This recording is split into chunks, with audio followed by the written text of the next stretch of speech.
नमस्कार मंडळी, आज आपण श्रावण विशेष एकदम झटपट होणारी गव्हाची खीर बनवत आहोत। गहू न भिजवता, तासनतास न शिजवता एकदम झटपट होणारी ही गव्हाची खीर बनवत आहोत। बनवायला खूप सोपी आहे आणि खूप स्वादिष्ट लागते। एकदा नक्की या पद्धतीने ट्राय करून पहा। तर इथे मी खीर बनवण्यासाठी 1 वाटी भरून एवढं दलिया घेतला आहे, म्हणजे गव्हाचे ते ब्रोकन व्हीट त्याला म्हणतात। कुठल्याही किराणा दुकानात सहज तुम्हाला हे मिळेल। असा हा दलिया 1 वाटी घेतलेला आहे। इथे मी छान स्वच्छ पुसून घेतलेला आहे। तुम्ही धुवायचं असेल तर धुवून सुद्धा घेऊ शकता। नंतर इथे कुकरमध्ये 2 चमचे तूप घातलं आहे आणि तुपामध्ये हा दलिया आपल्याला छान 3-4 मिनिटे भाजून घ्यायचा आहे। अशा पद्धतीने भाजून घेतल्यामुळे खिरीची चव आणखीनच वाढते। तर सडलेल्या गव्हाची खीर तर एकदम छानच लागते, परंतु अशा पद्धतीने झटपट होणारी गव्हाची खीर तुम्ही एकदा नक्की करून पहा। तर बघू शकता 3-4 मिनिटे छान दलिया तुपामध्ये भाजून घेतला आहे। आताच एवढा छान याला वास सुटलेला आहे। नंतर दलियाच्या दुप्पट पाणी घालायचं आहे। तर इथे 1 वाटी दलिया होता, तर 2 वाटी 2.5 वाटी पाणी इथे मी घातलं आहे। चवीनुसार मीठ घातलं आहे। व्यवस्थित याला मिक्स करून घेतलं आहे आणि कुकरचं झाकण लावून 3 ते 4 शिट्ट्या याला करून घ्यायच्या आहेत। दलिया शिजायला तसा जास्त वेळ लागत नाही। 3 ते 4 शिट्ट्यामध्ये छान मऊसूत असा शिजला जातो। तर इथे शिट्ट्या झालेल्या आहेत, बघू शकता। मी इथे दाखवत आहे, एकदम मऊसूत असा दलिया आपला शिजलेला आहे। आता एक कढई घ्यायची आहे। गॅसवरती कढई गरम करायला ठेवली आहे। त्याच्यामध्ये थोडंसं पाणी घातलं आहे आणि 1 वाटी गूळ घातलेला आहे।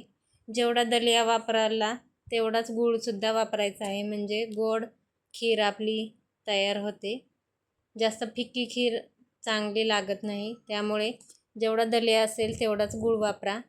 हा गूळ आपल्याला फक्त वितळून घ्यायचा आहे, त्याचा पाक वगैरे बनवायचा नाही। तर इथे थोडं पाणी घालून गूळ वितळून घेतला। त्याच्यामध्ये हा शिजलेला दलिया घालायचा आहे आणि छान याला व्यवस्थित मिक्स करून घ्यायचा आहे। आता हा गुळामध्ये दलिया 5 मिनिटे व्यवस्थित असं याला चटचटू द्यायचा आहे। छान याला शिजवून घ्यायचं आहे। तर दलिया व्यवस्थित मिक्स करून मी साईडच्या गॅसवरती ठेवून देते आणि इथे आता एक पॅन ठेवायचा आहे। त्याच्यामध्ये आता तूप घालून खोबऱ्याचे काप आणि ड्रायफ्रूट्स परतून घ्यायचे आहेत।